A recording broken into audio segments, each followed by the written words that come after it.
Hi, my name is Dr. Gaukhar Baidildinova. This video is a part of my lectures on evidence-based medicine and epidemiology.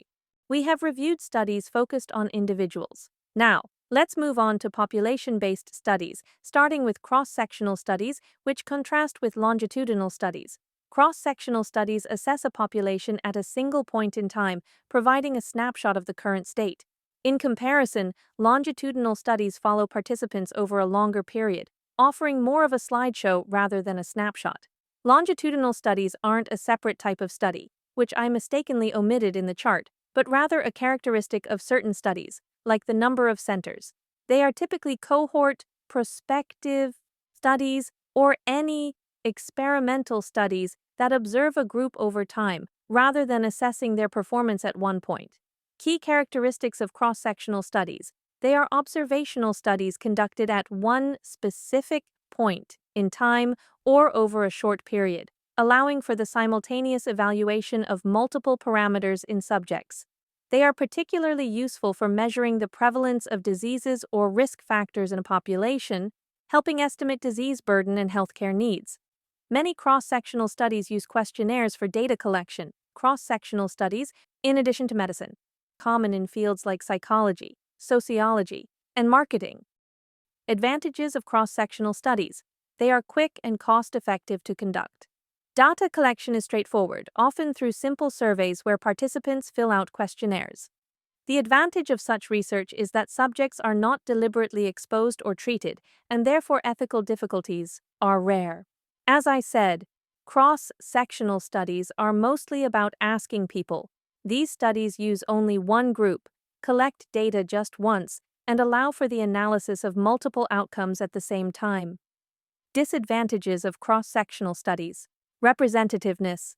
The validity of the results depends largely on whether the sample is representative of the population being studied.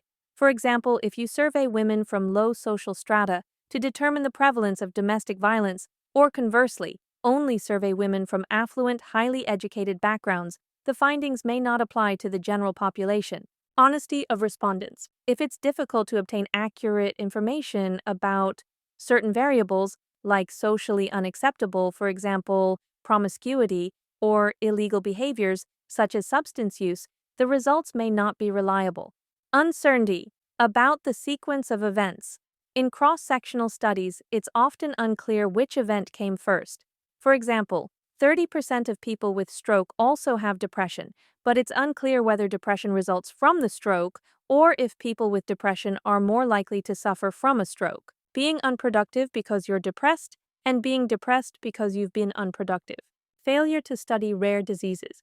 Cross-sectional studies are not ideal for studying rare conditions because even in large samples, there might not be a single case of the condition. In such cases, it's better to study a sample of patients who already have the disease, as in a case series. For instance, in 1983, a study found that of 1,000 AIDS patients, 727 were homosexual or bisexual men, and 236 were intravenous drug users. This led to the conclusion that these two groups had a higher relative risk. Later, the natural course of HIV infection was studied using cohort studies, while the effectiveness of treatment was evaluated through case control studies and randomized clinical trials. I also have 2 paid courses on Udemy. The Critical Assessment of Clinical Studies teaches how to read and critically evaluate clinical studies. It's a very great course. The same as my second course, Scientific Writing, where I tell all the nuances of how to write a scientific article or dissertation. Links are in the description box. When comparing cross-sectional studies to longitudinal studies, the key difference is that cross-sectional studies are conducted at a single point in time, making them simpler and more affordable. In contrast, cohort studies take longer, years and even decades, and therefore longitudinal studies are quite expensive. From an analytical perspective, cross-sectional studies are less robust because they do not detect cause and effect relationships in contrast to cohort or case control studies, which can help discover causal relationships between factors and disease. As mentioned earlier, cross-sectional studies are not ideal for studying rare diseases but are excellent tools for descriptive epidemiology. Cross-sectional studies are often used to document the prevalence of health-related behaviors, like smoking, Vaccination prevalence, health consequences, especially of chronic conditions like hypertension and diabetes.